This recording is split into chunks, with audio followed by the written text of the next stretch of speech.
Welcome, ladies and gentlemen, to another episode of Sports Talk and the Success Table. I am Zach Barnett. Let's get into this interview today. But before that, hit the subscribe button and the notification bell to get all our up-to-date content. Let's get into the crazy fans, man. It was hype, man. It was hype. I got to my rookie year in the NFL was the year that Texas won against USC in the Rose Bowl. So I got to watch it from a fan's point of view that year. So, I'm at the tailgate, I'm enjoying myself. I'm on the sideline with McConaughey, Metcalf, Roger Clemens, and to watch the guys come, off the bus. And, I'm 1 year removed. So these are still it's like you're still on the team, to hug everybody and just to really watch the most iconic game from a sideline point of view. And just to see it unfold at ground level and field level, it was amazing, man. Something I'll never, ever forget. And I didn't even play in the game. I was just on the sidelines, with more money in my pocket than I was. Happy as hell to be in the NFL, but it was still a great spectacle to be able to witness. I think Vince Young's performance in that game was incredible. Yeah. I mean, we've seen a few performances that might rival it. But, that night under those circumstances, I tell people this story all the time is, with 6 minutes left, they're down by 12 and, we're kind of sitting on the bench chatting a little bit and he was just like, Bo, watch this. So it's like he knew he was about to turn it up to another gear and lead these guys back. And this is when they're down 12 with 6 minutes left against supposedly what's supposed to be the greatest dynasty and greatest college team ever, So, the atmosphere and the circumstances were set for him to pull off this thing, and he actually did it. Hey, do you think that performance is up there on the top, moments of sports that the comeback stories, like 28-3 with New England?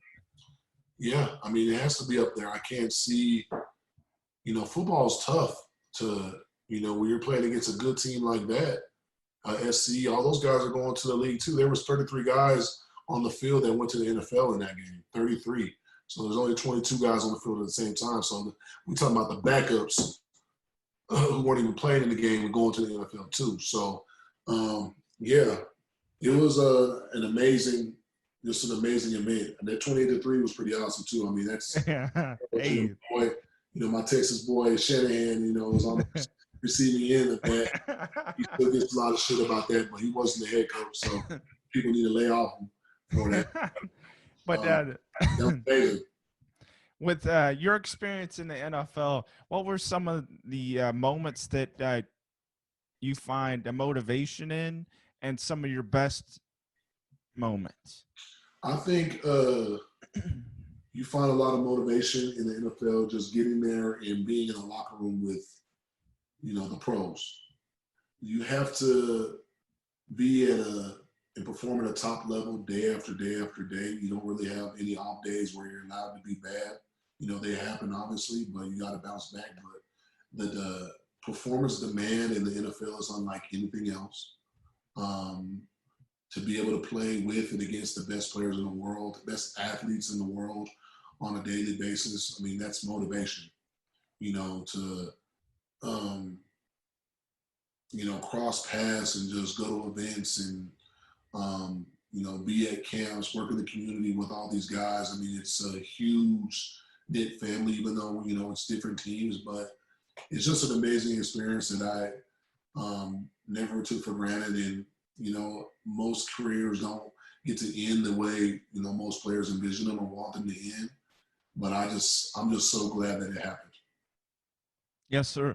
So with Vince Young next year coming to be with you in Tennessee, how did that bond get stronger in the NFL? BY is my brother. I can say that in all honesty as having a real brother, he's my real brother. And to be able to play with your brother, it was so much fun. You win together, you lose together. So that was a roller coaster ride. But it was great. that's what it's all about. Those lifelong friendships that you develop, that you get to come across. Some of those people you gain in your life that change your life, and that will never, you'll never forget. VY has been one of those people for me. So just an amazing experience to be with a guy like VY, like us, who's looked at as a icon in the game of football. Definitely. So with your transitions from a couple of teams with Tennessee, then New England at the end, how was those that transitions possible for you? How did you go about it? It was, there's two different organizations, so it was a good experience for me to be able to play in a place like Tennessee, where it's very player friendly. Jeff Fisher let the team really monitor itself, versus going to New England, where it's the Patriot way. Belichick, kind of has everyone walking around on eggshells around there. You see how loose Brady and Gronk are now. They're just so loose now versus they were when they played with the Patriots. With all due respect to them, they have a winning formula that's made them successful. It is so business oriented up there, which is how it should be. But the league is supposed to be fun as well. But it was just a great experience. You want to be able to have a peek and look at what winning looks like. So to be able to go up there and see it firsthand and be a part of that culture. And, I had a revelation, when I was at the Patriots. For the first time, I felt I didn't love the game anymore. This is right before I retired and they released me. But I was listening to Robert Kraft talk, and, he's talking to the fans, he's talking to the players. We're at this little event. And I had this revelation where I was like, that's who I need to be. So I just remember that moment being in New England. Like, this is the guy who pays Gronk, he pays Brady, he pays Belichick. I mean, it kind of put me in a different frame of mind of wanting to get outside of my comfort zone when I got done playing football, and to try something else and not just, go be a coach, which would be the easy move for me. I got friends that are coaches, and, I've been able to climb up the ladder pretty easily and put in my dues and pay my dues, and, probably be an NFL coach or somewhere right now. But it was that revelation was good for me to really step out my box and broaden my horizons outside of football. This concludes our episode today, folks. We greatly appreciate the support.